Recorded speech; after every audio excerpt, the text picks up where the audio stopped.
ప్రభు శ్రేష్టమైన నామమున వందనాలు స్తోత్రాలు చెల్లిస్తా ఉంటున్నాను ప్రభా. ఈ సమయాన్ని అనుకృపచ్చినందుకై నీకు వందనాలు. ఈ దినం సజీవ లెక్కలో ఉంచిన విధానాన్ని బట్టి స్తుతిస్తున్నాం ప్రభా. మా కొరకై ప్రభా నీ ప్రాణాన్ని క్రయధనముగా చెల్లించిన దేవుడవని నేను నిన్ను స్తుతిస్తా ఉంటున్నాను.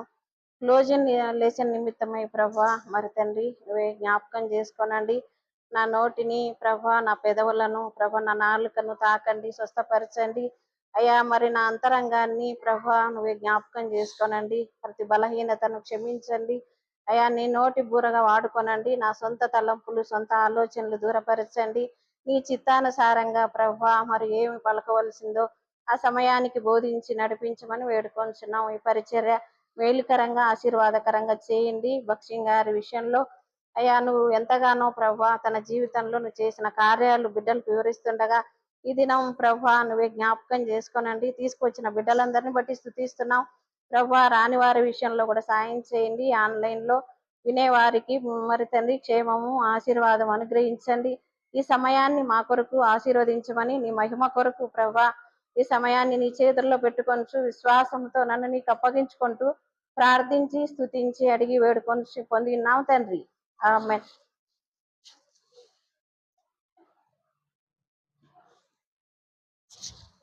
పోయిన వారం ఏమి విన్నారు? భక్సింగ్ గారు ఏం చేస్తా ఉన్నారంట, చెన్నైలో అనేకులకు వాక్యం బోధిస్తా ఉన్నాడు అనమాట. అట్లా ఏ డినామినేషన్ లో ఏ చర్చిలో ఉండకుండా తనే సొంతంగా బోధిస్తా ఉంటాడనమాట. బోధిస్తా ఉన్నప్పుడు అనేకులు దేవుని రాజ్యంలో చేర్చబడతా ఉన్నారు, మార్మర్స్ పొందుతా ఉన్నారు కానీ కొన్ని దినాలు అయిన తర్వాత వాళ్ళు వెనకబడిపోతున్నారంట. వెనకబడిపోతున్నప్పుడు ఏంది ఇట్లా మార్మర్స్ పొందుతున్నారు, వస్తున్నారు, మళ్ళీ వెనక వెళ్ళిపోతున్నారు అని చెప్పి ఒక రోజు ఏం చేస్తాడంటే అతను దేవుణ్ణి అడుగుతాడనమాట. దేవుణ్ణి అడుగుతాడు. ఒక రాత్రి పడుకొని పడుకొని ఉన్నప్పుడు నిద్ర రానప్పుడు ఏం చేస్తాడంటే నీ చిత్తము నాకు సంపూర్ణంగా బయలుపరచు ప్రభువా. ఇక్కడ ఏమని రాసినారు? ప్రభువా నీ చిత్తం చేయుటకు ఎంత క్రయమునైనా చెల్లించుటకు సిద్ధముగా ఉన్నాను అంటాడనమాట. అట్లా ఆ దేవుణ్ణి ఆ రాత్రి ఏం చేస్తాడంటే దేవుణ్ణి అడుగుతాడు, ప్రభువా నీ చిత్తాన్ని చేయటానికి నేను ఎంత క్రయమునైనా చెల్లిస్తాను ప్రభువా, నువ్వు నాతో మాట్లాడు అని అడుగుతాడు అనమాట. అడిగినప్పుడు దేవుడు లోకంలో ఎన్నో ఇబ్బంది పడే వాళ్ళు ఉంటారు, ఎంతో కష్టపెట్టే వాళ్ళు ఉంటారు, ఎంతగానో నిన్ను బాధ పెట్టే వాళ్ళు ఉంటారు అని చెప్తాడు అనమాట. అయినప్పటికీ సరే ప్రభువా ఇంకా చాలు, నేను నీ చిత్తాన్నే జరిగిస్తాను, నీ చిత్తాన్ని చేస్తాను ప్రభువా అని అంటాడు అనమాట. అని రాత్రి పడుకొని ఉంటే నిద్ర రానప్పుడు దేవుణ్ణి అడుగుతాడు అనమాట. దేవుడు మాట్లాడుతా ఉన్నప్పుడు ఏం చేస్తాడంటే ఓ రోజు రాత్రి నువ్వు నాకు నిజముగా నీ పరిచర్య చేయటానికి నన్ను పిలిచింటే నాకు కొన్ని సూచనలు చూపించు ప్రభువా అని అడుగుతాడు అనమాట. సూచనలు చూపించు ప్రభువా అన్నప్పుడు దేవుడు ఆ రాత్రి నేను అద్భుతములు చేసేదనని మాట్లాడుతూ ఉంటాడు అనమాట. మాట్లాడుతూ ఉంటే ఆ వాగ్దానం ఎక్కడుందా అని చూస్తాడనమాట. చూస్తే నిర్గమాకాండము 34:10 ఉంటది, నేను నీ ఎదుట అద్భుతములు చేసేదను అని. ఇంకో వాగ్దానం మాట్లాడతాడు అనమాట. అపోస్తల కార్యము 26:19 అట్లా దేవుడు మాట్లాడతాడు. ఈ అపోస్తల కార్యం 28, 30, 31 ఇలా ఈ వాగ్దానాల ద్వారా దేవుడు అతనికి జవాబు ఇచ్చినట్టుగా చెప్తాడనమాట. చెప్పిన తర్వాత దేవుడు ఆ మాట చెప్పినాడు కదా అని చెప్పి చెప్తా ఉంటాడు. తను దృఢపరుచుకుంటాడు. ఈ పరిచర్యకు దేవుడు నన్ను పిలిచాడు, ఈ పరిచర్య చేయాలని అనుకుంటాడు అనమాట. ఎంత శ్రమ వచ్చినా ఎన్ని కష్టాలు వచ్చినా కూడా చేయాలా అనుకుంటాడు.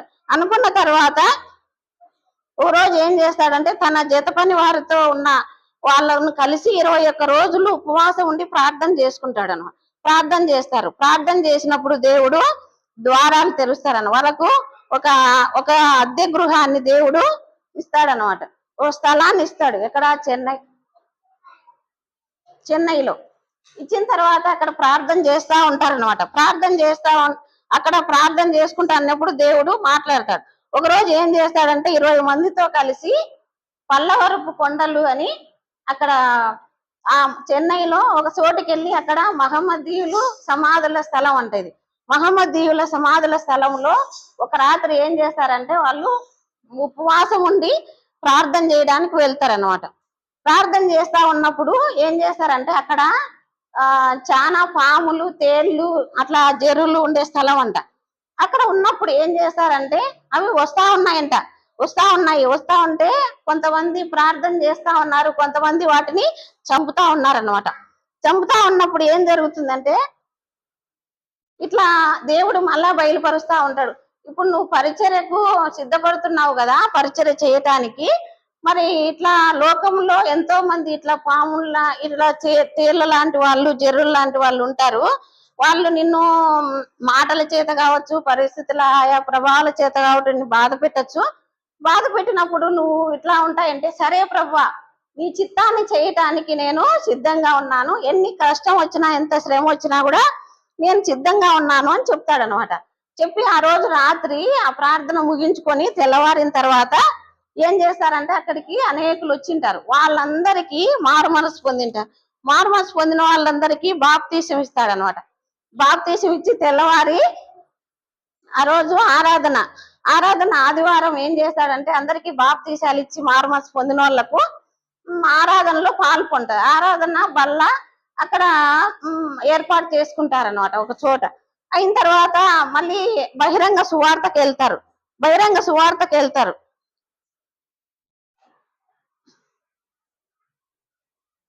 ఇది జెహోవా షమ్మ. ఇక్కడ స్థలం అద్దెకు తీసుకొని అక్కడ మందిరాన్ని జరుపుతా ఉంటారన్నమాట. జరుపుతా ఉన్నప్పుడు అది బయట, ఇది జెహోవా షమ్మ మందిరం బయట, ఇది లోపల అన్నమాట. లోపల ఏం చేస్తా ఉన్నారంటే అక్కడ దేవుణ్ణి అనేకులు వస్తా ఉన్నారంట. అనేకులు వస్తా ఉంటే వాళ్ళకు వాక్య పరిచర్య జరిగిస్తా ఉన్నాడు అనమాట. అది ఎప్పుడు స్థాపించబడిందంటే 1941 జూలై 12వ తారీఖున స్థాపించబడింది. అక్కడికి అనేకులు వస్తా ఉన్నారంట, వందలాది మంది అక్కడ పాల్గొంటా ఉన్నారనమాట.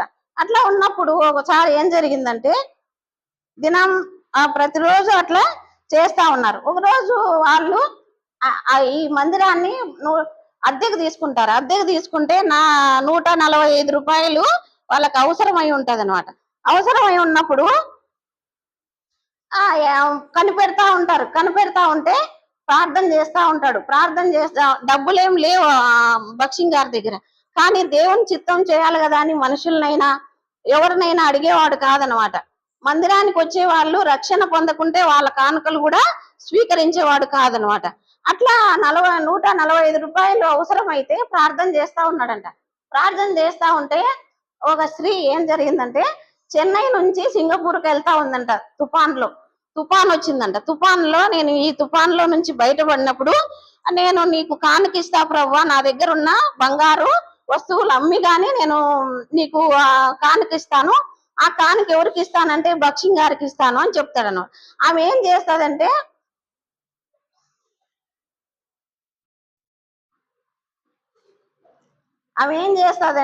మళ్ళీ క్షేమంగా ఆమె సింగపూర్ నుంచి చెన్నైకి తిరిగి వస్తుంది అనమాట. తిరిగి వచ్చినప్పుడు ఆమె ఎంత ఇస్తుందంటే 1500 ఇస్తుంది అనమాట. తనకు కావాల్సింది ఎంత? 145 రూపాయలు.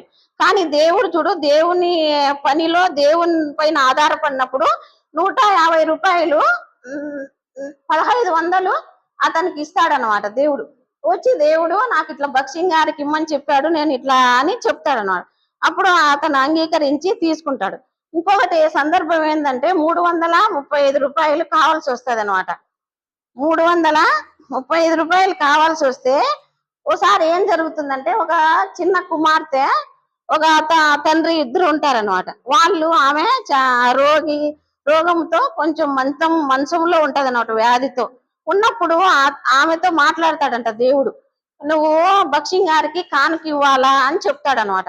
అప్పుడు ఆయనకు మనీ ఆర్డర్ పంపిస్తాడు. నా కుమార్తె ఇట్లా మాట్లాడింది, ఇట్లా అని చెప్పినప్పుడు దేవుడు వాళ్ళ అవసరత ఎరిగి ఆ అమ్మాయిని వాడుకుంటాడు అనమాట. ఆ అమ్మాయి అనారోగ్యంతో ఉన్నప్పుడు స్వస్థపరచబడి తన మెడలో వాళ్ళ డాడీ అడుగుతాడు అనమాట, మనం కానుక ఇవ్వాలంటే మన దగ్గర ఏం లేదు కదమ్మా, ఎట్లా ఇస్తాము అని అడుగుతాడు. అడిగినప్పుడు ఆమె ఏం చెప్తాదంటే, ఆ చిన్న బాలిక నా మెడలో ఉన్న బంగారు గొలుసు అమ్మిని ఇచ్చిరాపో అని చెప్తాది అనమాట. అప్పుడు ఏం చేస్తారంటే ఆ అమ్మాయి ఆ గొలుసు, బంగారు గొలుసును తండ్రికి ఇస్తుంది. ఇచ్చినప్పుడు వాళ్ళ తండ్రి ఏం చేస్తాడంటే అది అమ్మి, ఆ అమ్మగా వచ్చిన డబ్బులు 335 రూపాయలే కరెక్ట్ గా వస్తాయి అనమాట. అప్పుడు ఆ 335 రూపాయలు ఇట్లా నా కుమార్తె ఇట్లా జరిగింది అని ఆ సహోదరునికి, ఆ బక్షింగ్ గారికి, అంకుల్ గారికి మనీ ఆర్డర్ చేస్తారనమాట చెప్పి. అవునా అని చెప్పి అట్లా దేవుడు వాళ్ళ బక్షింగ్ గారు తను ఎట్లా సమర్పించుకున్నాడో, నేను ఎవరిని అడగను ప్రభువా, నిన్నే అడుగుతాను, ఎంత కష్టం వచ్చినా అని చెప్తాడనమాట. అన్నప్పుడు దేవుడు అట్లా కార్యాలు చేస్తా ఉంటాడనమాట. అట్లా కార్యాలు చేస్తా ఉన్నప్పుడు ఇక్కడ వీళ్ళంతా ఎవరంటే సంఘములో సేవకులు, పెద్దలు అనమాట. పెద్దలు సహోదరునికి బక్షింగ్ గారికి, ఇక్కడ బక్షింగ్ గారు ఉన్నారు, వీళ్ళంతా సహోదరులు సేవకు సమర్పించుకున్న వారు అనమాట. అట్లా ఉన్న వీళ్ళందరూ వీళ్ళంతా వాళ్ళు అనమాట. అట్లా అతనికి సహాయం చేస్తా ఉంటారు. అక్కడ పరిచర్య జరుగుతా ఉంటది అనమాట. జరుగుతా ఉన్నప్పుడు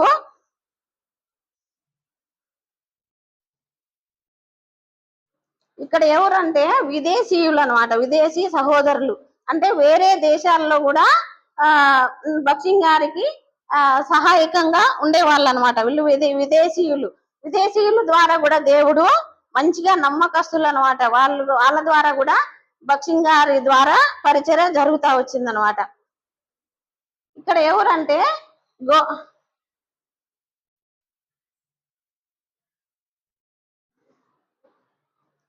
గోల్స్ వర్ది అంట, గోల్స్ వర్ది అనే ఇతను మంచి సహపని వాడిగా ఉంటాడు అనమాట. ఇతని ద్వారా కూడా పరిచర్య జరుగుతూ ఉంటది. వీళ్ళు ఎట్లా అంటే భార్య పిల్లలతో సహా పరిచర్య జరిగిస్తా ఉంటారనమాట. ఎంత శ్రమ వచ్చినా, ఎంత కష్టం వచ్చినా బక్షింగ్ గారి ద్వారా జత పని వాళ్ళగా ఉంటారు. వీళ్ళ ద్వారా దేవుడు చాలా వీళ్ళు సమర్పణ, వీళ్ళ దేవుడు అంగీకరించి ఎన్నో గొప్ప కార్యాలు జరిగిస్తా ఉంటాడు అనమాట. ఇట్లా ఇతని బక్షింగ్ గారికి ఇట్లా సహపని వారి ద్వారా కూడా ఎంతో పరిచర్య జరుగుతా వచ్చిందనమాట. ఇట్లా వీళ్ళు సమర్పణ, వీళ్ళ త్యాగము, వాళ్ళ భార్య పిల్లలతో అందరితో కలిసి చేస్తా ఉంటారనమాట. చేస్తా ఉన్నప్పుడు ఏం జరుగుతుందంటే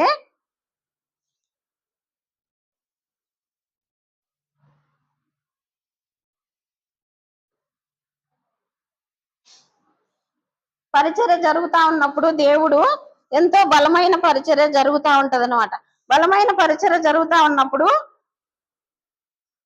ఇక్కడ కూడా అక్కడ ఆరాధన ప్రభు వల్ల జరిగేది, దేవుని సువార్త అందించేది, అనేక మంది ప్రజలు వస్తా ఉంటే వాళ్ళ అక్కర్లు తీర్చబడతా ఉన్నాయి అనమాట. బలంగా అక్కడ పరిచర్య జరుగుతా ఉందన్నమాట. అక్కడ ఏం జరిగిందంటే ఒక రోజు మొదటి పరిశుద్ధ సమాజ కూడికలు 1942 డిసెంబరు 19 తేదీ నుండి జనవరి 2వ తేదీ వరకు 19 రోజులు అక్కడ పరిశుద్ధ సమాజ కూడికలు జరుగుతాయి అన్నమాట. అక్కడ జరిగినప్పుడు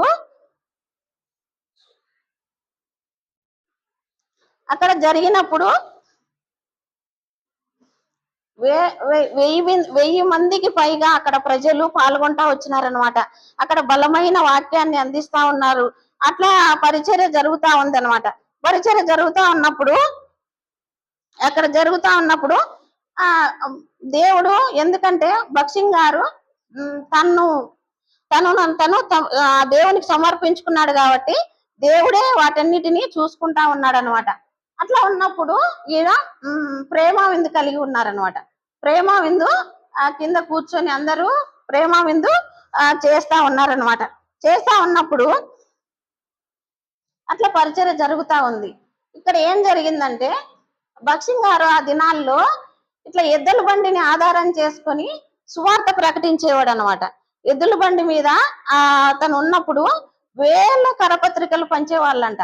వేల కరపత్రికలు, మన దగ్గర కరపత్రికలు ఇంత అని అమ్ముతారనమాట.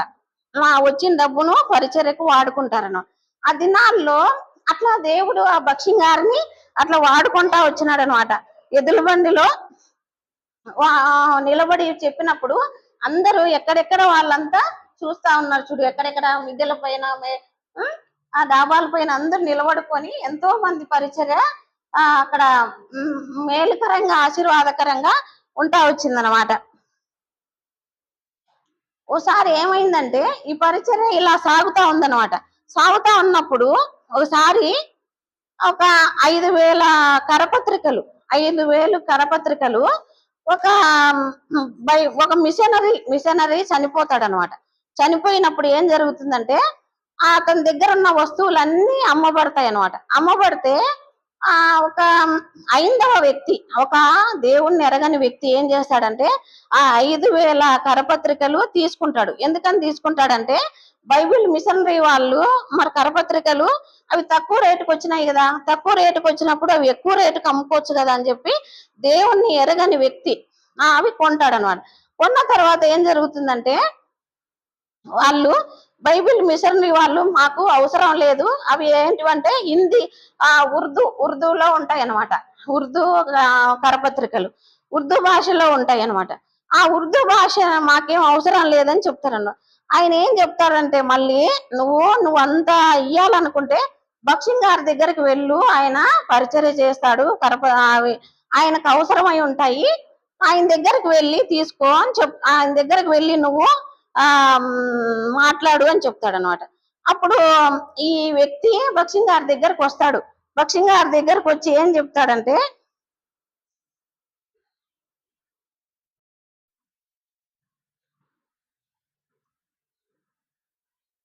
బక్షింగ్ గారి దగ్గరకు వచ్చి ఆ పత్రికలు అడుగుతాడనమాట. అడిగినప్పుడు సరే అని దేవుని దగ్గర కనిపెట్టినప్పుడు దేవుడు తీసుకోమని చెప్తాడనమాట. తీసుకోమని చెప్పినప్పుడు ఆ 5,000 కరపత్రికలు ఉర్దూ భాషలో ఉండవి తీసుకుంటాడనమాట. తీసుకుని అవి భద్రం చేసుకుంటాడనమాట. అతని దగ్గర పెట్టుకున్న తర్వాత ఏం జరిగిందంటే ఒకసారి రాజమండ్రి చుట్టుపక్కల ప్రాంతాల్లో దేవుడు సువార్త అక్కడ పరిచర్య చేయాలా అని చెప్తాడనమాట. సువార్త పరిచర్య చేయాలన్నప్పుడు అక్కడ సువార్త దండయాత్రగా వెళ్తారనమాట. ఆ రాజమండ్రి చుట్టుపక్కల ప్రాంతాల చుట్టూ సువార్త దండయాత్ర చేస్తారనమాట. ఎట్లా అంటే కీర్తన 76:10 ఆ వాగ్దానం ఎట్లా నెరవేరిందంటే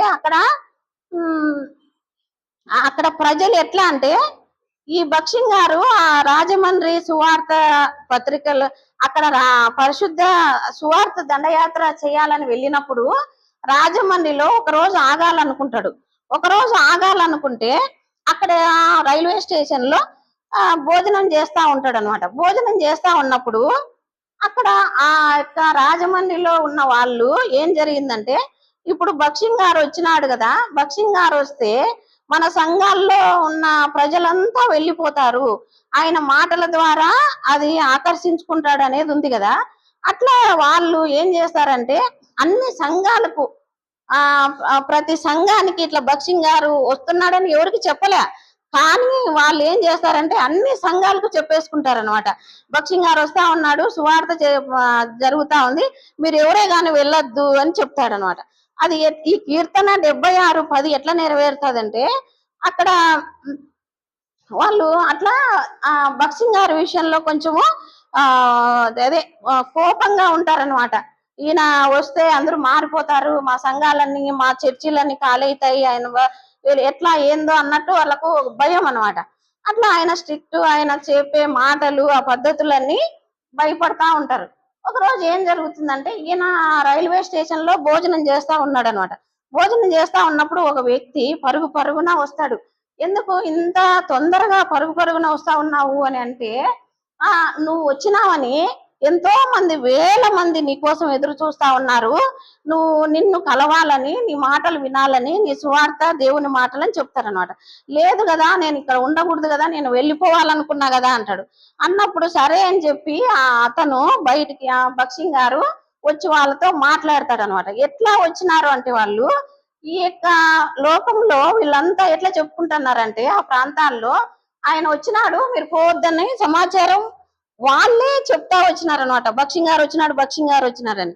ఎవరి ద్వారా అయితే పరిచర్య జరగకూడదని ఆటంకం కలగాలనుకుంటాడో కానీ దేవుడు వాళ్ళ ద్వారానే అంతా గొప్ప పరిచర్య జరిగించుకుంటాడు అనమాట. నరుల ఆగ్రహము అక్కడ అది కీర్తన 76:10 ఉంటది. ఆ నరుల ఆగ్రహము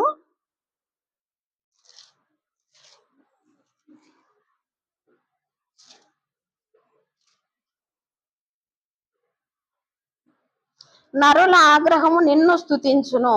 అంటే దేవుడు ఎట్లాంటి పరిస్థితుల్లోనైనా ఆయనకు మహిమ తెచ్చుకుంటాడు అనమాట. అట్లా నరుల వాళ్ళంతా మనుషులంతా అట్లా చెప్పడం ద్వారా ప్రజలంతా బక్సింగారు వచ్చినాడని పోతారంట. అట్లా పోయినప్పుడు ఏం జరుగుతుందంటే అక్కడ ఆయన ఇంకా 3 రోజులు ఉండాల్సి వస్తుంది అనమాట. అక్కడ ఇంకా 3 రోజులు అక్కడ సువార్త ప్రకటిస్తాడనమాట. ప్రకటిస్తా ఉంటాడు. ప్రకటించినప్పుడు అక్కడ చుట్టుపక్కల వాళ్ళంతా సువార్త ప్రకటించినప్పుడు అంట దేవుడు అక్కడ చాలా మంది దేవుని రాజ్యంలో చేర్చబడతా ఉన్నారంట. అక్కడ మారుమనసు పొందుతా ఉన్నారంట. దేవుడు యేసుప్రభు దేవుడు అని ఒప్పుకొని వాళ్ళ పాపాలు ఒప్పుకొని ఆ దేవుని రాజ్యానికి చేరబడతా ఉన్నారనమాట. అట్లా దేవుడు పరిచర్య జరిగిస్తా ఉన్నాడు అనమాట. జరిగిస్తా ఉన్నప్పుడు ఒకసారి దేవుడు ఏం చెప్తాడంటే బక్సింగ్ గారికి 1950లో హైదరాబాద్కు వెళ్ళమని చెప్తాడు అనమాట. బక్సింగ్ గారిని దేవుడు హైదరాబాద్కు, ఇది కరపత్రికలు పిల్లలు అక్కడ వచ్చి విస్తారంగా ఈ యొక్క పరిచర్య జరుగుతూ ఉందన్నమాట. ఆ పత్రికలు ఉర్దూ పత్రికలు హెబ్రోన్కు హైదరాబాద్కు వెళ్ళక ముందు ఈ ఉర్దూ భాషలో ఉన్న పత్రికలు ఎట్లా నెరవేరుతాయంటే ఇట్లా పరిచర్య జరుగుతూ ఉన్నప్పుడు ఒకసారి కడప ఇట్లా ఈ చుట్టుపక్కల ప్రాంతాల్లో దేవుడు పరిచర్య చేయమని చెప్తాడు అన్నమాట. అక్కడ కూడా సువార్త చేయమని చెప్పినప్పుడు ఆ కడప చుట్టుపక్కల మహమ్మదీయులు అంటే ఉర్దూ భాషలో చదువుతారనమాట. వాళ్లకు ఆ పత్రికలు అక్కడ అవసరం అయితే వచ్చినాయి అనమాట. అక్కడ తీసుకున్న 5,000 పత్రికలు అక్కడ కడపలో మహమ్మదీయులకు అక్కడ అవసరం అయితే వచ్చినాయి. కానీ దేవుడు వాళ్లకు ముందుగానే బక్సింగ్ గారికి ముందుగానే సిద్ధపరుస్తా వచ్చినాడు అనమాట. ఏ పని ఎప్పుడు జరుగుతుందో ఆయన తెలుసు కనుక ఈయనకు ముందుగానే అక్కరంతా తీర్చబడి, ఎందుకంటే నేను అద్భుతములు చేసేదని అన్నాడు కదా, దేవుడు అట్లా అద్భుతాలు చేస్తా ఉన్నాడు. ఆ వాగ్దానాలు, ఆ 3 వాగ్దానాలు పట్టుకుని అట్లా పరిచర్య జరుగుతా ఉందన్నమాట. ఇట్లా పిల్లలంతా అక్కడ సువార్త జరుగుతా ఉన్నప్పుడు పిల్లలంతా వచ్చి నాకు ఈ పత్రికలు ఎంతో విస్తారంగా అడిగేవాళ్ళు అనమాట. అట్లా ఆ పత్రికలు ఆడ నెరవేర్చబడతా వచ్చినాయి. అవి ఉన్ని లేని తీసుకున్నందుకు అక్కడ కడప చుట్టుపక్కల పరిశుద్ధ సమాజ కూడికలు జరిగినప్పుడు సువార్త దండయాత్ర చేసినప్పుడు అప్పుడు పంచుతారనమాట. విస్తారంగా అక్కడ చాలా మంది ఉన్నారు ఉర్దూ భాషలో మహమ్మదీయులు, అవి చదువుకుంటారని చెప్పి అక్కడ దేవుడు అక్కడ బలమైన పరిచర్య అక్కడ కడపలో కూడా ఆ చుట్టుప్రక్కల గ్రామాల్లో కూడా జరుగుతా వచ్చిందనమాట. ఇది ఏలీము అంటే హైదరాబాద్కు వెళ్ళమని చెప్పాడు కదా. హైదరాబాద్ లో స్థలం లేదు, ఏం లేదనమాట. ఒక అద్దెకు స్థలాన్ని తీసుకొని అక్కడ పరిచర్య చేయాలా అనుకుంటారనమాట. అనుకున్నప్పుడు ఈ పరిచర్య ఇది ఏలీము అని పేరు పెడతాడనమాట. అక్కడ ఈత చెట్లు ఉంటాయంట ఎక్కువ, ఆ స్థలానికి ఏలీము అని పేరు పెడతారనమాట. ఏలీము అని పెట్టినప్పుడు ఏలీము ఇది లోపల, అది బయట. ఇట్లా అక్కడ ఏం జరుగుతా ఉందంటే ప్రతి సంవత్సరము అక్కడ ఏం జరుగుతా ఉందంటే 1950లో బక్సింగ్ గారు హైదరాబాద్కి వెళ్తాడనమాట. వెళ్ళినప్పుడు 1950లో పరిశుద్ధ సమాజ కూడికలని జరుపుతాడు. పరిశుద్ధ సమాజ కూడికలకు అందరూ వస్తా ఉన్నారంట. వస్తా ఉన్నప్పుడు అందరూ వరుసగా బైబిల్ పట్టుకొని ఇట్లా వస్తా ఉన్నప్పుడు ఒక పెద్ద ఆయన అక్కడే ఉంటాడనమాట. అక్కడే ఉండి రోజు చూస్తా ఉన్నాడంట. ఎక్కడ వెళ్తారు వీళ్ళు, చేతిలో బైబిల్ తీసుకుంటారు, మరి పోతారు వస్తారు అని చూస్తా ఉన్నాడంట పెద్ద వ్యక్తి. ఆయన ఏం చేస్తాడంటే ఒక రోజు అతను కూడా నేను కూడా అక్కడ ఏం జరుగుతుందో అని చూడ్డానికి వెళ్తాడనమాట. లోపలికి వెళ్తే అక్కడ అతను ఆ వాక్యం ద్వారా పట్టబడి మారుమనసు పొందుతాడు. మారుమనసు పొంది ఆయన కూడా పాపాలు ఒప్పుకుంటాడు. పాపాలు ఒప్పుకొని దేవునికి ఇంటికి వస్తా ఉంటాడు అనమాట. వస్తా ఉన్నప్పుడు ఆయనను ముద్దుగా అప్పాజీ అని పేరు పిలుచుకుంటారంట. ఆయన పేరు అప్పాజీ అని పిలుస్తారంట. ఆయనకు ఒక స్థలం ఉంటది అనమాట, అక్కడ ఒక ఇల్లు ఉంటది. ఉంటే ఆయన ఏం చేస్తాడంటే ఈ స్థలాన్ని ఇంటిని అన్ని తీసుకో, మరి ఈ స్థలం ఇవన్నీ నువ్వు వాడుకో అని చెప్తాడనమాట. చెప్పినప్పుడు ఈ భక్సింగ్ గారు ఏం చేస్తాడంటే నాకెందుకు, నువ్వు ఎవరికైనా ఇచ్చుకో, నువ్వు ఎవరికైనా అమ్ముకో, నాకేం అవసరం లేదు అని చెప్తాడనమాట. చెప్పిన తర్వాత అతను మాటి మాటికి అడుగుతా ఉంటాడు. అడుగుతా ఉన్నప్పుడు 2 సంవత్సరాలు ప్రార్థన చేస్తాడనమాట. ప్రార్థన చేసినప్పుడు దేవుడు ఇది నువ్వు తీసుకో, ఇది అంతర్జాతీయంగా మా ప్రపంచం అందరికీ ఇది మూల స్థలం మూల కేంద్రం అవుతుంది, ఇది నువ్వు తీసుకో అని చెప్తాడనమాట.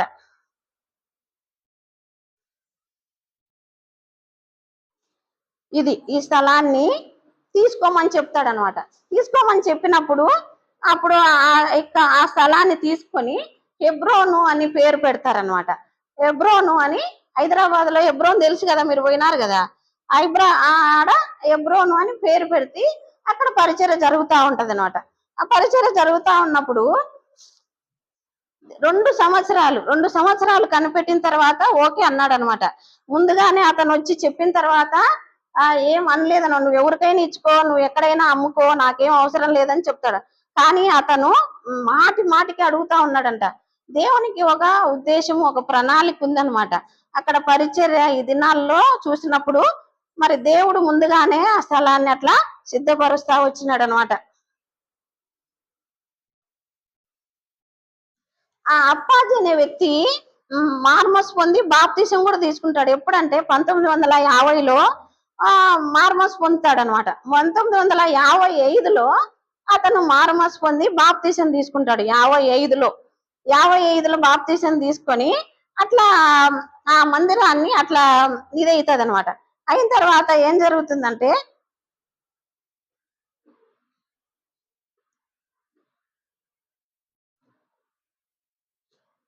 అక్కడ పరిచర్య ఆరంభించిన తర్వాత ఇక్కడ బక్షింగ్ గారు వీళ్ళంతా జత పని వాళ్ళు అనమాట. ఆయనకు సహకరించే వాళ్ళు. వీళ్ళు ఆ దినాల్లో వీళ్ళంతా చాలా ప్రేమ కలిగి ఉండేవాళ్ళు, అతనికి చాలా సహకారంగా ఉండేవాళ్ళు అంకుల్ గారి ద్వారా కూడా పరిచర్య జరగాలి కాబట్టి వీళ్ళంతా దేవుడు లోబడేటట్టుగా వాళ్ళ సమర్పణ, అంటే వాళ్ళకి ఏదైతే ఉందో అట్లా సమర్పించుకునే వాళ్ళు అనమాట. కొంతమంది సేవకు కూడా సమర్పించుకుంటా వచ్చినారనమాట. అట్లా ఆడ పరిచర్య జరుగుతా ఉన్నప్పుడు ఇక్కడ బక్షింగ్ గారు ఉన్నారు కదా, ఆ కుడివైపు నుంచి లాస్ట్ వ్యక్తి అంటే ఈయనే ఉంటాడు కదా, కుడివైపు ఎడం వైపు నుంచి లాస్ట్ వ్యక్తి. ఈయన ద్వారా ఆయన భార్య వాళ్ళ ద్వారా చిన్నపిల్లల పరిచర్య బాగా జరుగుతూ వచ్చింది అనమాట. చిన్నపిల్లల పరిచర్య ఎంతో శ్రేష్టమైంది అంటారు కదా, అట్లా ఆయన వాళ్ళ ఇద్దరి ద్వారా ఆ పరిచర్య జరుగుతూ వచ్చిందంటాడు. జరుగుతా ఉన్నప్పుడు ఎంతో మంది పిల్లలు వచ్చేవాళ్ళు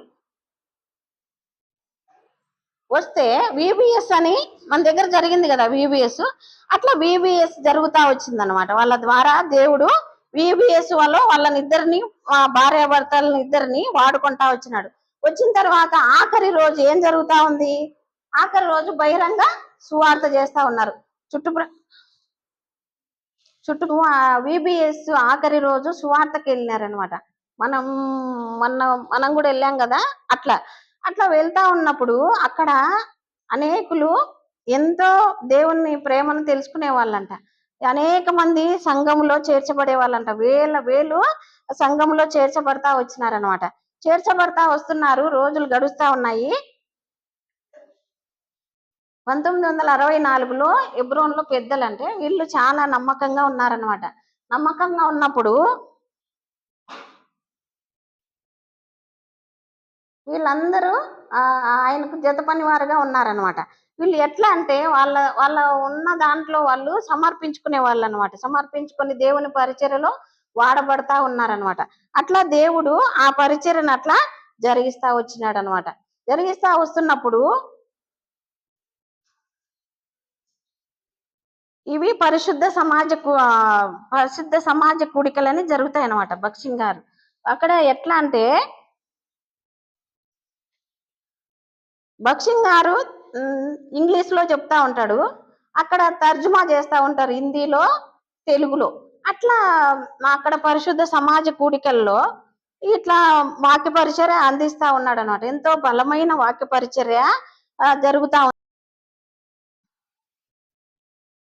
ఉన్నప్పుడు ఇక్కడ ఎట్లా అంటే వీళ్ళిద్దరికి భోజనము వడ్డించేది అప్పజేయించబడతా వచ్చింది. ఆ భోజనం వీళ్ళు వడ్డిస్తా ఉంటారనమాట అక్కడ ఉన్న వాళ్ళందరికీ. ఇక్కడ ఎట్లా అంటే అక్కడ సమాజ కుడికలు జరుగుతా ఉన్నాయి. ఒక రోజు ఏం జరిగిందంటే వీళ్ళు వచ్చిన వాళ్ళంతా బాప్తీసంలో సాక్ష్యం ఇస్తారనమాట. బాప్తీసంలో అక్కడ ఎట్లా అంటే 100 మంది వస్తారంట. బలమైన పరిచర్య జరుగుతూ ఉంటదంట. కుటుంబ ప్రార్థనలో బక్సింగ్ అంకులు ప్రార్థన అందిస్తా ఉంటాడంట. అక్కడ వాక్య పరిచర్య చేస్తా ఉంటాడనమాట. వాక్య పరిచర్య చేసినప్పుడు ఆ పరలోకం ఇక్కడే ఉందా, పరలోకం దిగొచ్చిందా అన్న అట్లా ఉండేదంట అక్కడ సమాజ కూడికల్లో. అట్లా దేవుడు బక్సింగ్ గారిని వాడుకుంటా వచ్చినాడు. వీళ్ళు వచ్చిన వాళ్ళు 600 నుంచి 700 వరకు కూడా బాప్తీసంలో సాక్ష్యం ఇచ్చేవాళ్ళంట. ఎట్లా అంటే ఈయన బక్సింగ్ గారు ఇక్కడ నిలబడుకొని ఉన్నాడు కదా, ఈ సమాజం వీళ్ళంతా పాటలు పాడుకుంటూ వాయిద్యాలు అట్లా ఉంటారన్నమాట. ఇతనికి ఇట బాప్తీసం ఇది తీసుకొని బయటకు వచ్చే వాళ్ళకు ఈయన ద్వారా ఒక దుప్పటి తెలుసు కదా, దుప్పటి తీసుకొని ఇతనికి కప్పేకి పరిచయం అనమాట. ఇక్కడ వీళ్ళు గమనిస్తా ఉంటారనమాట. అట్లా ఆ పరిచర్యను జరుగుతా ఉన్నప్పుడు 600 నుంచి 700 దాకా బాప్తీసంలో సాక్ష్యం ఇచ్చేవాళ్ళంట. అంతసేపు కూడా ఆయన నిలబడే ఉంటాడంట. అంతసేపు కూడా నిలబడే ఉంటాడంట. అట్లా ఆయన ద్వారా పరిచర్య అట్లా దేవుడు జరిగించుకుంటూ వచ్చినాడు అనమాట. 600 నుంచి 700 వరకు బాప్తీసంలో సాక్ష్యం ఇచ్చేవాళ్ళు, వేల జనం వచ్చేవాళ్ళు అనమాట. ఇంకా అయిన తర్వాత 2వ శనివారము ఇట్లా సువార్త ప్రకటిస్తారంట. సువార్త ప్రకటిస్తా ఉన్నప్పుడు ఈయన బక్సింగ్ గారు ఇట్లా వాళ్ళతోనే నడుస్తా పోతా ఉంటాడంట. వాళ్ళు వెళ్తా ఉంటే ఆయన కూడా ఒక పక్క నడుచుకుంటా వెళ్తా ఉంటాడు అనమాట. అట్లా పరిచర్య జరుగుతా ఉంది. అది హెబ్రోన్ లో పరిచర్య అంతవరకు జరుగుతా వచ్చింది అనమాట. ఇది కాలింపాంగ్ అని ఇక్కడ పరిచర్య. కాలింపాంగ్ లో వీళ్ళంతా ఆయనకు సహపని వాళ్ళు అయితే వీళ్ళల్లో సేవకులు కూడా, సేవకు సమర్పించుకున్న వాళ్ళు కూడా ఉన్నారు ఇక్కడ బక్సింగ్ గారు. వీళ్ళ ద్వారా కూడా వీళ్ళ సమర్పణ చాలా గొప్పదంట. వీళ్ళకు ఉన్నది లెక్క చేయకుండా ఇచ్చి కూడా ఆ పరిచర్య జరుగుతా వచ్చింది. అక్కడ కూడా పరిశుద్ధ సమాజ కూడీలు జరుగుతాయి అనమాట. ఎప్పుడు అక్కడ జోర్డాన్ ఖాన్ అని అతన్ని దేవుడు బలంగా అక్కడ వాడుకుంటా వచ్చినాడు. ఆయన ద్వారా కూడా పరిచర్య విస్తారంగా జరుగుతా వచ్చిందనమాట. అక్కడ దేవుడు ఎక్కడ చూసినా గాని దేవుడు అట్లా చేస్తా వచ్చినాడు అనమాట. ఆ జోర్డాన్ ఖాన్ గారిని దేవుడు బలంగా వాడుకుంటా ఐరోపా, ఆఫ్రికా, అమెరికా అక్కడ ఖండాల్లో కూడా దేవుడు విస్తారంగా ఆ బక్సింగ్ గారిని వాడుకుంటా వచ్చినాడు అన్న విస్తారమైన పరిచర్య జరుగుతా వచ్చిందనమాట. అట్లా జరుగుతా ఉన్నప్పుడు ఇక్కడ బిల్లీ గ్రహం గారు ఈయన అమెరికాకు వెళ్ళినప్పుడు ఈయన్ను కలుసుకుంటాడనమాట. కలుసుకొని అతనితో కూడా అక్కడ పరిచయం అయినది ఫోటో ఇది. అక్కడ కలుసుకొని మాట్లాడతాడనమాట. మాట్లాడిన తర్వాత కొన్ని వాగ్దానాలు దేవుడు అవి ఎప్పటికీ అనుభవంలో పెట్టుకుంటాడంట బక్సింగ్ గారు. ఎట్లా అంటే యోహాను సువార్త 4:34, యోహాను సువార్త 5:30, యోహాను సువార్త 6:38, కీర్తన 48, కీర్తన 43:10 ఈ వచనాలను తన వ్యక్తిగతంగా తను ఎప్పుడు కూడా అవి వాడతాడంట. అవి తన అన్వయంలో ఉంటాయంట ఆ వాగ్దానాలన్నీ. అట్లా దేవుడు అతని ద్వారా పరిచర్య జరిగిస్తా ఉన్నాడు అనమాట. ఎట్లా అంటే ప్రపంచ దేశాల్లో జరిగిస్తా వచ్చినాడు అనమాట. ఆయన ఎట్లా అంటే ఇండియాలో ఉన్న సంఘాలన్నిటికీ ఒక తండ్రిగా, అంటే మనకు ఆ పరలోకపు తండ్రి యేసుప్రభు అయితే ఈయన ఆత్మీయ తండ్రిగా ఉంటా వచ్చినాడు అనమాట. అట్లా ఆయన అంత ప్రేమిస్తా వచ్చినాడు. ఆయన ద్వారా దేవుడు అంత గొప్ప కార్యాన్ని చేయటానికి ఆయన సమర్పణ ఆయన దేవునికి అప్పగించుకోవటం ద్వారా ఆయన ద్వారా జరిగించిన పరిచర్య ఎంతో గొప్పదనమాట. మళ్ళా వచ్చే వారం కూడా మీరు వినొచ్చు. ప్రార్థన చేసుకుందాం. ప్రేమ నమ్మకం గల పరలోకపు మా తండ్రి, నమ్మకమైన దేవా, యేసుక్రీస్తు ప్రభు శ్రేష్టమైన నామంలో నీకు వందనాలు స్తోత్రాలు చెల్లిస్తున్నాం. భక్సింగ్ గారి జీవిత చరిత్ర, తను దేవునితో నడిచిన విధానము బిడ్డలు వింటా ఉంటుండగా ప్రవ్వా నువ్వు ఈ కార్యం జరిగించండి. విత్తబడిన వాక్యాన్ని నీరు కట్టి ఫలింపదయిచేయండి. నన్ను కూడా జ్ఞాపకం చేసుకున్నందుకై నీకు వందనాలు స్తోత్రాలు చెల్లిస్తా ఉంటున్నాను. ఈ పరిచర్య అంతటినీ ప్రవ్వా 30 60 100 ఫలింపులోకి నడిపించమని కూడా వేడుకొంచు. ఈ పరిచర్యను నీ చేతులకు అప్పగించుకుంటూ చేసిన సహాయాన్ని బట్టి స్తుతిస్తూ విశ్వాసంతో యేసుక్రీస్తు ప్రభు శ్రేష్టమైన నామంలో ప్రార్థించి స్తుతించి అడిగి వేడుకొంచున్నాం తండ్రి. ఆమెన్.